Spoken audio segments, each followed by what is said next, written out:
संपूर्ण विष्णु पुराण प्रथम अंश का पहला अध्याय, ग्रंथ का उपोदधात।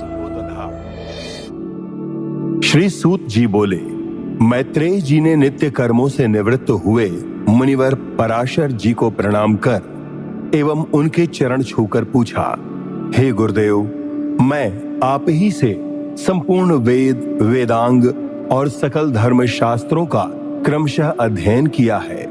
हे मुनिश्रेष्ठ, आपकी कृपा से मेरे विपक्षी भी मेरे लिए यह नहीं कह सकेंगे कि मैंने संपूर्ण शास्त्रों के अभ्यास में परिश्रम नहीं किया।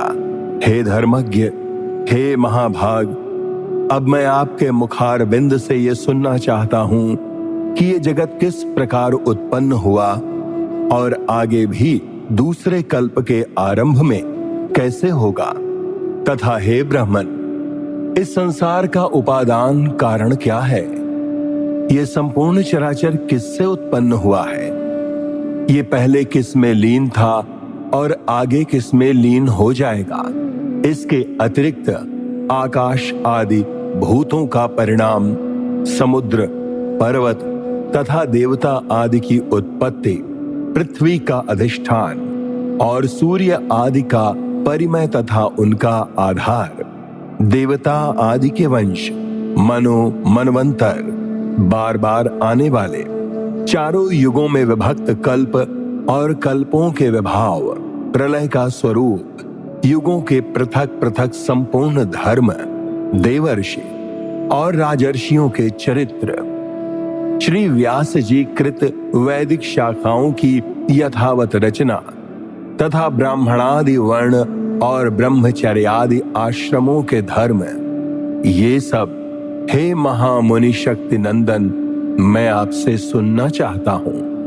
हे ब्राह्मण, आप मेरे प्रति अपना चित्त प्रसादोन्मुख कीजिए, जिससे हे महामुने मैं आपकी कृपा से ये सब जान सकूं। श्री पराशर जी बोले, हे धर्मज्ञ मैत्रेय, मेरे पिताजी के पिता श्री वशिष्ठ जी ने जिसका वर्णन किया था, उस पूर्व प्रसंग का तुमने मुझे अच्छा स्मरण कराया।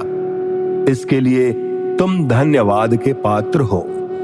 हे मैत्रेय, जब मैंने सुना कि पिताजी को विश्वामित्र की प्रेरणा से राक्षस ने खा लिया है, तो मुझको बड़ा भारी क्रोध हुआ।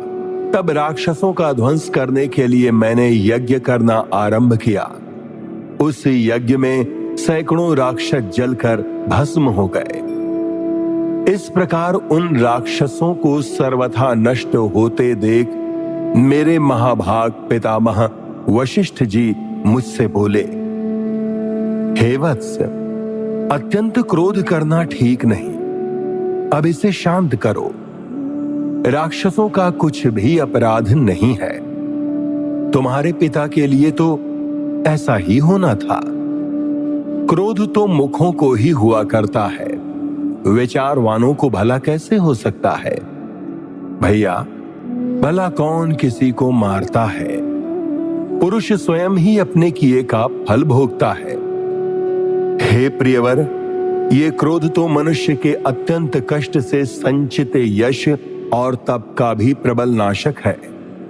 हे तात, इस लोक और परलोक दोनों को बिगाड़ने वाले इस क्रोध का महर्षिगण सर्वदा त्याग करते हैं। इसीलिए तू इसके वशीभूत मत हो।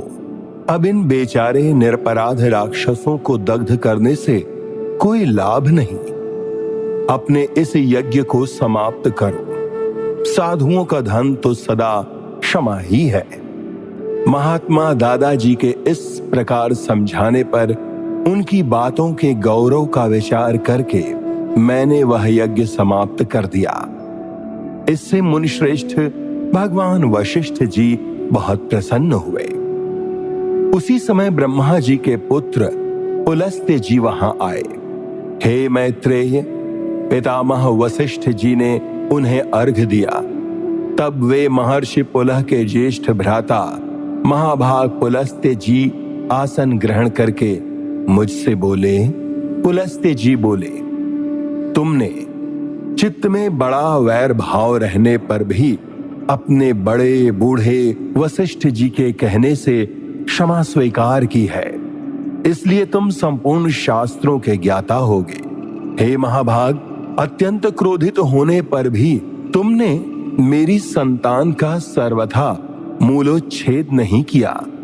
अतः मैं तुम्हें एक और उत्तम वर देता हूं। हे वत्स, तुम पुराण संहिता के वक्ता होगे और देवताओं के यथार्थ स्वरूप को जानोगे तथा मेरे प्रसाद से तुम्हारे निर्मल बुद्धि, प्रवृत्ति और निवृत्ति, भोग और मोक्ष के उत्पन्न करने वाले कर्मों में निसंदेह हो जाएगी।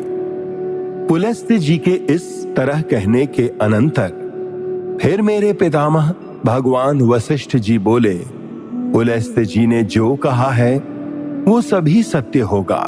हे मैत्रेय, इस प्रकार पूर्व काल में बुद्धिमान वशिष्ठ जी और पुलस्त्य जी ने जो कुछ कहा था वो सब तुम्हारे प्रश्न से मुझे स्मरण हो आया है। अतः हे मैत्रेय, तुम्हारे पूछने से मैं उस संपूर्ण पुराण संहिता को तुम्हें सुनाता हूं। तुम उसे भली प्रकार ध्यान देकर सुनो। ये जगत विष्णु से उत्पन्न हुआ है, उन्हीं में स्थित है।